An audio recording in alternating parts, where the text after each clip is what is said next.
Now, one sportsman who had no need for power bands was the football legend Danny Blanchflower. It's amazing to think that while you live this, Fernando Torres has transferred to Chelsea for a record-breaking £50 million.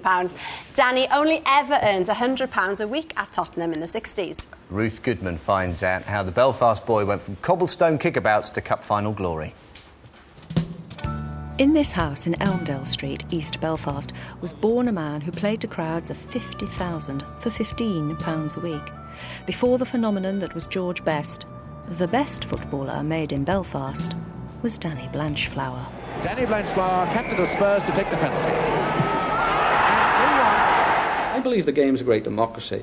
I mean, you often write about Skinner Normanton, who was my first experience. I remember going to Barnsley and I played in a practice match and Skinner came running at me with the ball and I was trying to figure, was he going right or left? And he just ran straight on, ran straight over me. The boy who lived here at number 7 went on to be the best number 4 in the game, and he learned his craft here in these streets. It started here in this 2 up, 2 down. Today, a domestic fuel company's premises, but there are still clues to Danny's domestic life in 1926. This is the original jaw box sink. So cool because women used to gossip around it. Odds on, baby Blanchflower was bathed in here. 2 years later, in an incident so bizarre it belongs in a Hollywood epic, Danny became addicted to the beautiful game at the family's new house in Grace Avenue. He recalled being smacked by his mum for some mischief or other and being sent to bed. A mother's guilt sent her upstairs to gingerly open his door. Her mouth gaped. The future World Cup star, still a toddler, stood teetering on the open windowsill, transfixed by a kid's kickabout below. His mum took to playing out in the streets with him. She was even mistaken for an older sister. Meanwhile, Belfast was making a name for itself. There were planes at Short Brothers and ships out of Harland and Wolff, where Danny's father started work as a fitter at 6 a.m. Danny's mother worked at the Belfast Rope Works, the largest of its kind in the world. All this industry flourished around the mouth of the River Lagan, where Belfast Glacial Valley runs to the sea. But there was none of the coal or iron ore that put the fire into the bellies of other great industrial cities like Cardiff or Newcastle. Sheer grit and determination were the chief commodities here. And it was the same for Danny too. Playing as a teenager here at Glentoran, just a throw-in from the shipyards, he lacked strength and pace, but he more than made up for it with guts and guile and that same self-belief.